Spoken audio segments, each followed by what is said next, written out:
A man who begs for love is not a man, but a servant disguised in skin. In the kingdom of desire, the throne is not earned through softness. It is seized through power, through control, through presence. What most men fail to grasp is simple, brutally simple. Women do not chase the man who is available. They do not lust after the man who is always present.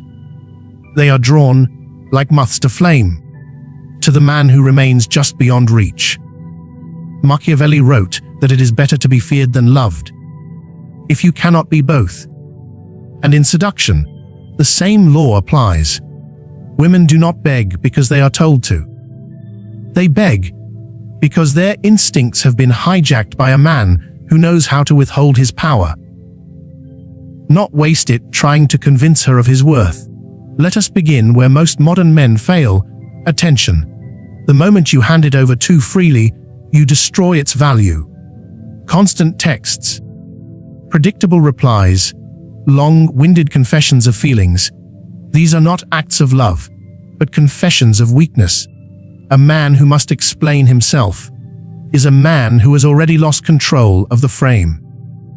The woman listens not because she's captivated, but because she's wondering when she can leave.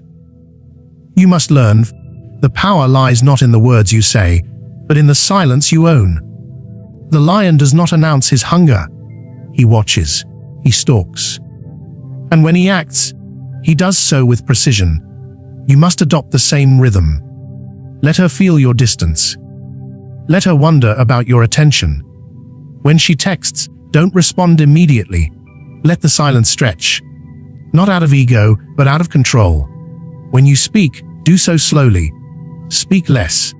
Let your presence become the prize, not the default. Every man who has begged, lost. Every man who has withheld, won. If he knew how to do it with intelligence. There is a dangerous lie passed down in this modern era, that to win a woman, you must shower her in affection. That you must cater to her emotions, make her feel safe, available, validated.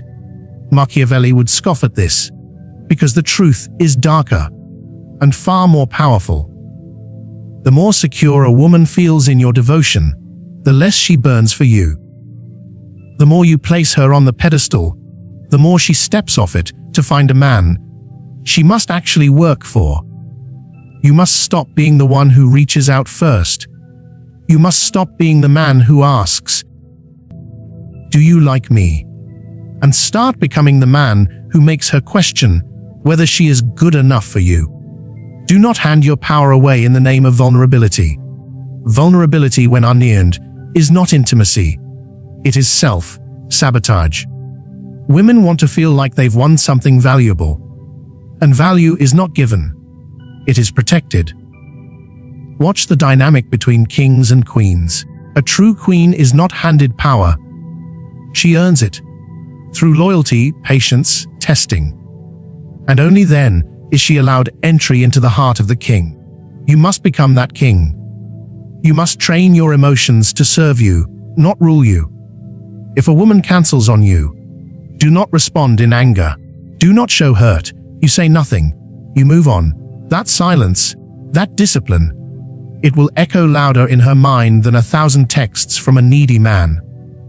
Men lose because they react. Powerful men watch. They calculate. They understand that one act of detachment has more impact than hours of affection. This is not cruelty. It is calculation. You do not exist to be her therapist. You are not here to fill her emotional gaps. You are here to lead, to influence, to set the rhythm of interaction.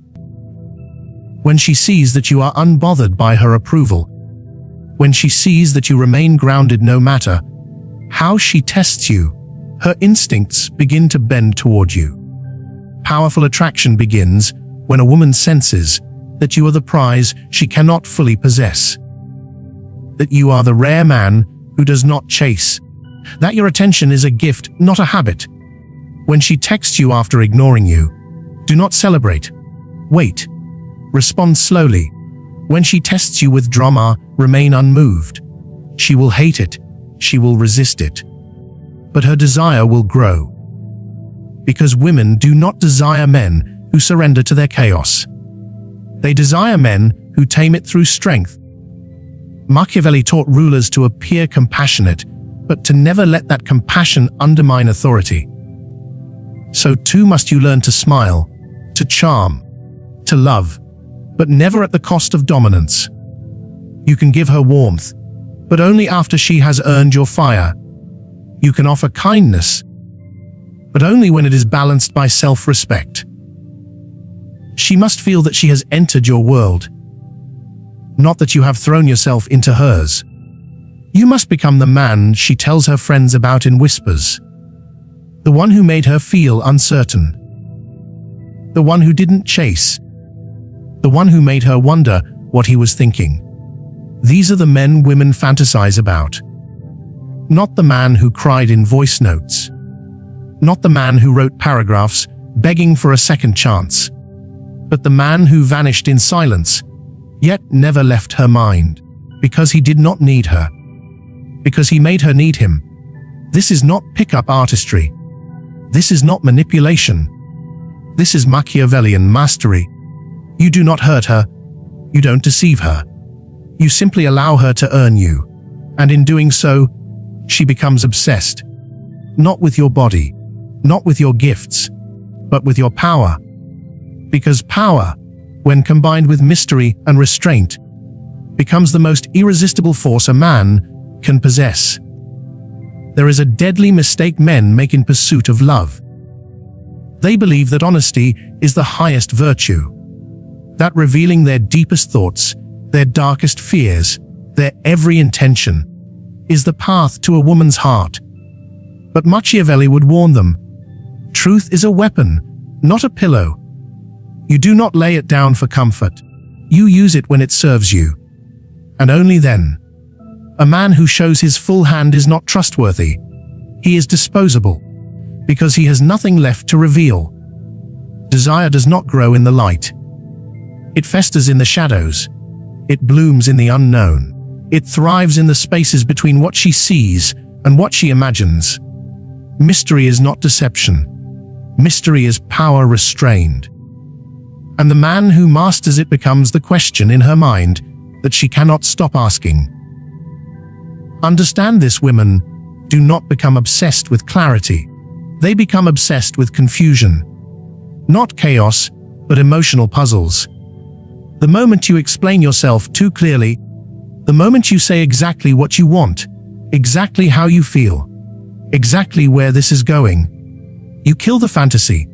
You kill the fire. You become predictable. And predictability is the enemy of passion. In Machiavelli's world, the wise prince never showed all his motives. He created appearances. He allowed rumors to spread. He left room for others to wonder. What does he really want? Where does he truly stand? You must do the same. In seduction, this becomes a game of psychological war. You are not the man who is easily read. You are the one who keeps her guessing. And in guessing, she becomes addicted to solving the riddle that is you. This is why the nice guy always fails. He gives too much too fast. He texts too soon. He speaks too openly. He believes that vulnerability buys affection. But vulnerability, when unearned, repels. It comes across as a transaction. Here are my feelings, now give me yours. But that's not seduction. That's salesmanship. And no woman wants to be sold. She wants to be drawn in, slowly, reluctantly, obsessively. A Machiavellian man understands the power of silence. When she asks where this is going, he smiles but doesn't answer. When she asks what he wants from her, he changes the subject. Not to manipulate, but to maintain gravity. Because once she can name everything you are, you stop being exciting. You become ordinary. She can define you, box you, shelve you, and move on. But if she cannot define you, she clings to the possibility that something deeper lies within you. Something she must earn to see. Do not be the open book. Be the locked journal. She must work to open each page.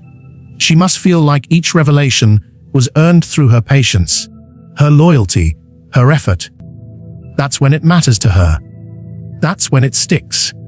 A man who tells all too soon is not a lover. He's a liability. Because he has nothing more to discover. When she asks about your past, give her a taste, not the full story. Let your answers be brief, poetic, even cryptic. Let her imagination fill in the gaps. And the more she imagines, the more she invests. Every detail you leave unsaid becomes a seed in her mind. And as days pass, those seeds grow into fascination. You must become the unknown country, the strange forest, the forbidden door she is not sure she should open, but cannot help reaching for. This is where passion is born, not in the known, but in the imagined. She must dream about you. She must wonder where you are, who you're thinking about, what your silence means, and her wondering becomes your throne. Machiavelli understood that the more a ruler was seen, the less he was respected. Familiarity breeds contempt. So too in love. The man who is always available, always expressive, always clear, he becomes familiar. And then he becomes forgettable. But the man who keeps part of himself behind a locked door, that man lives in her thoughts long after he's left the room. This is not cruelty. This is depth. You do not lie. You do not deceive. You simply restrain. You understand that a single well-placed pause can say more than 1,000 words. You understand that a glance, when unexplained, becomes unforgettable. And when you do speak, your words carry weight. Because they are rare. Because they are not expected. A woman may say she wants honesty. But what she craves, what seduces her, is the chase. The slow unraveling of a mystery she cannot solve. The slow unlocking of a man who gives her pieces, but never the whole. That process, the pursuit, the emotional tension, the unpredictability, it is what drives her obsession. Remove it, and you remove her desire. Think like a ruler. Speak like a strategist. Reveal only what strengthens your position. Hold back what makes you ordinary. Do not speak of your plans. Let her see your results. Do not say how much you like her. Let her feel the confusion of wondering. This is not a game. It is psychological elegance. It is the difference between being liked and being unforgettable. A woman who begs does not beg because of what she sees. She begs because of what she can't see. Because you have become a symbol in her mind. Because she thinks you know something she doesn't. Because your eyes hold a story you haven't told. And her obsession becomes her mission to unlock it. The honest man is loved like a brother. The mysterious man is desired like a king. A man who does not control the frame of his relationships is not in a relationship. He is in a slow surrender. You must understand, deeply and without compromise, that women do not submit to men who follow. They do not desire men who negotiate their position. They are drawn, relentlessly and irrationally, to the man who leads. Not with force, but with frame, with direction. With a gravitational presence that silently communicates, this is how things will be. In the court of power, the man who defines the situation wins. The man who controls the context controls the outcome. This is the principle of the frame. It is not physical.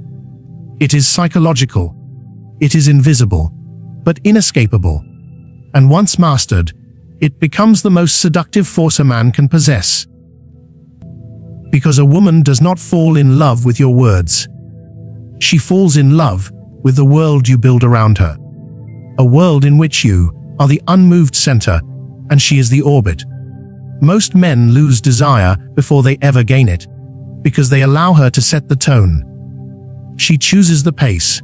She controls when and how things move forward. And the man, unaware of what he's losing, becomes reactive. He waits for her reply. He asks where she wants to go. He adjusts himself to her mood, to her timing, to her rhythm.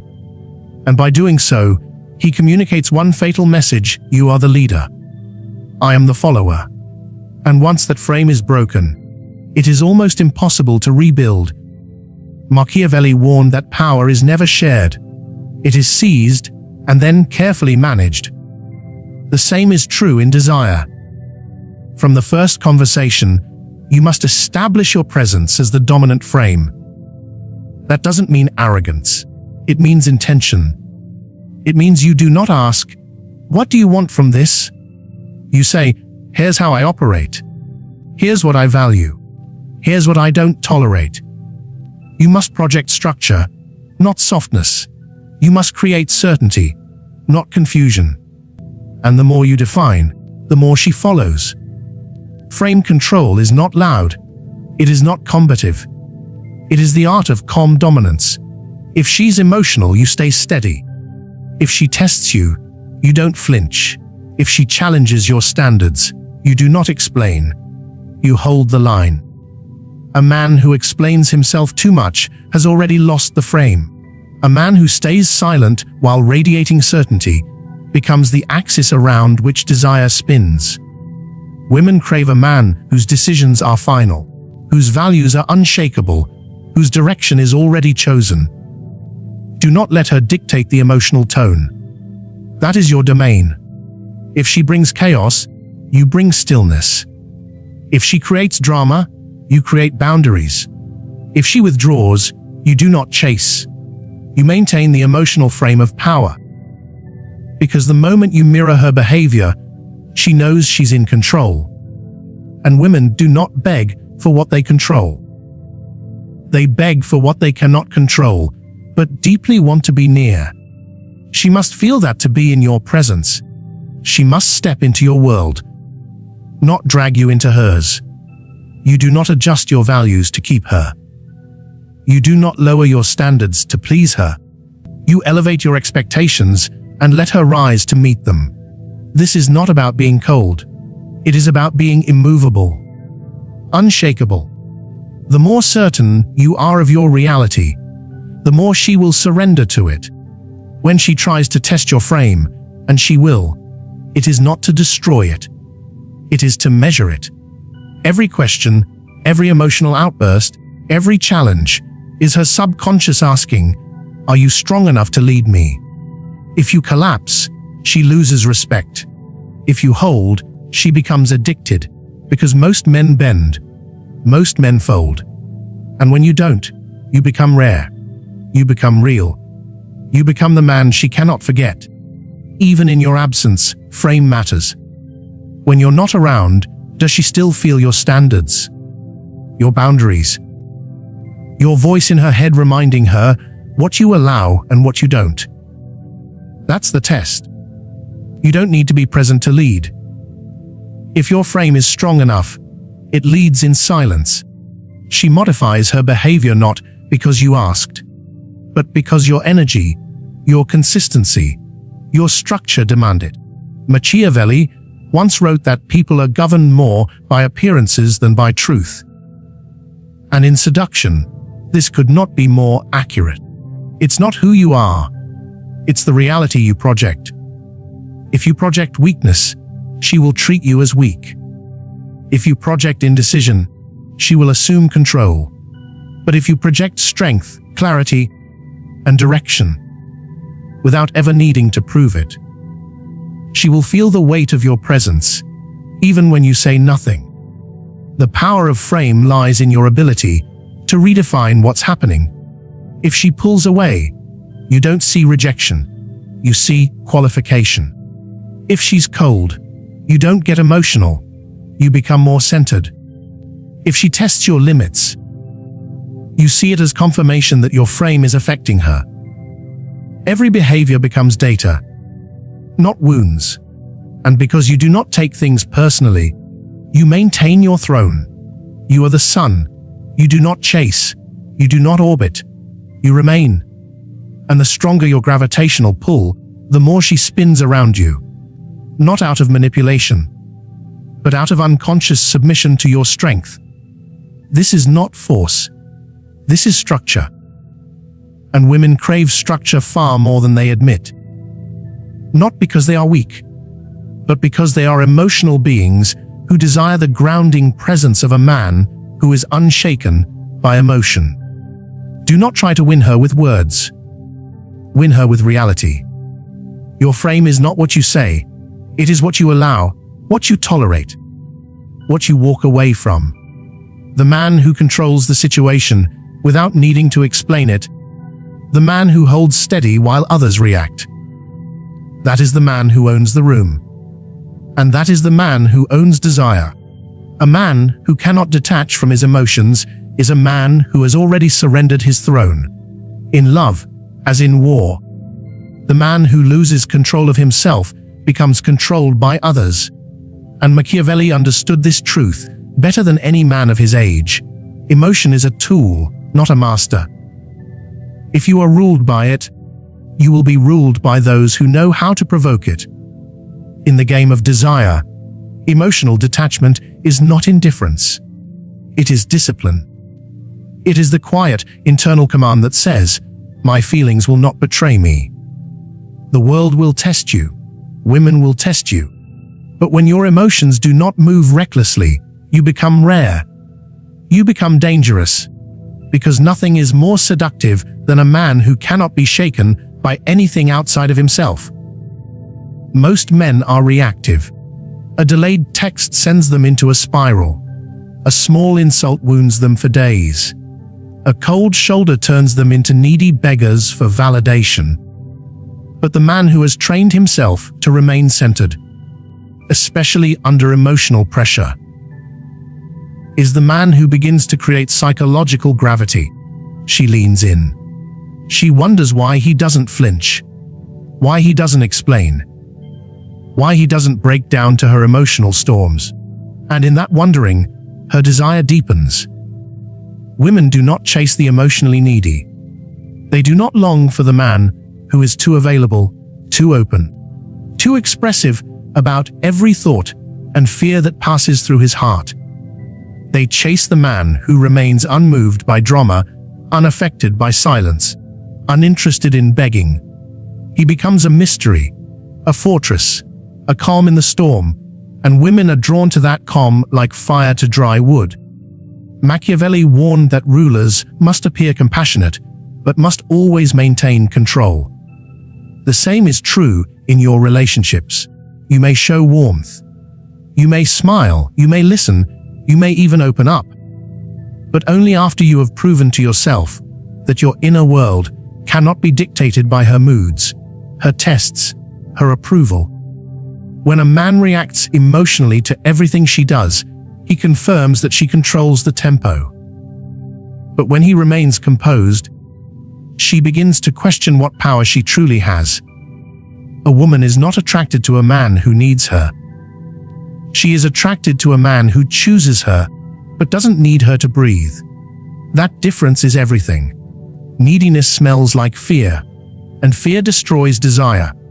But strength, internal, quiet, sovereign strength, awakens something primal in her. She may deny it with words. She may protest it with logic. But her body, her instincts, her mind, they surrender to it. Detachment is not withdrawal. It is presence without desperation.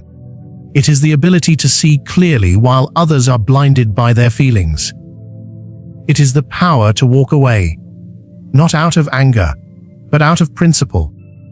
When a woman disrespects your boundaries and you do not react, but instead quietly disappear, your silence becomes louder than any argument could ever be.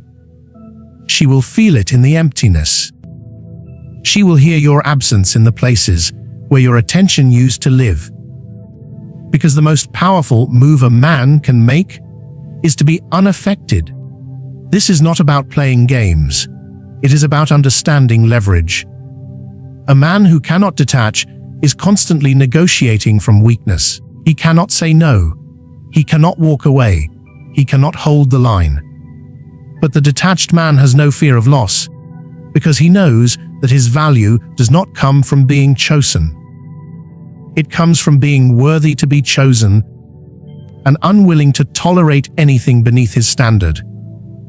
This is why women often return to the man who was hardest to shake, not the one who texted every day, not the one who poured his heart out, but the one who smiled in silence, disappeared without drama, and reappeared with the same unbothered calm.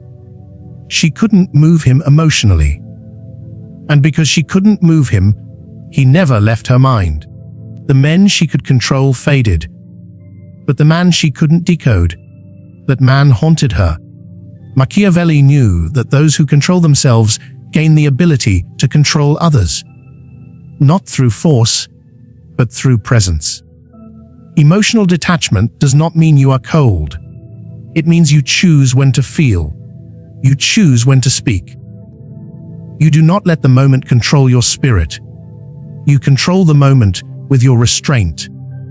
And that kind of control is intoxicating to a woman who is used to men who fall apart.